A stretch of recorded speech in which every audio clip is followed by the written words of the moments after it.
Hello po, gagawa tayo po ngayon ng chicken roll. Ayan po, tapos yan i-roll na lang natin sa aluminum foil. Nakagawa po tayo ng 3 piraso. I-steep po natin yan ng madaling-madali lang para hindi siya ma-overcook. Ayan po, sinalang na natin. Mamayang konti niyan po titignan natin bago natin sila ipiprito. Ayan si Bunso, tulog na naman. Ito si Luby, tulog din.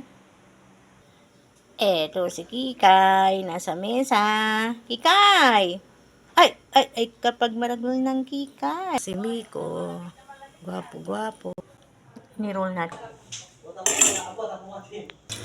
Nagpainit na po tayo ng mantika. Piprito na natin po yung chicken roll natin. Ayan po, may naluto na tayo. Hintayin pa natin malito yung iba. Ayan po, luto na po yung chicken roll natin. Mamaya pong kakain, slice na natin po yan.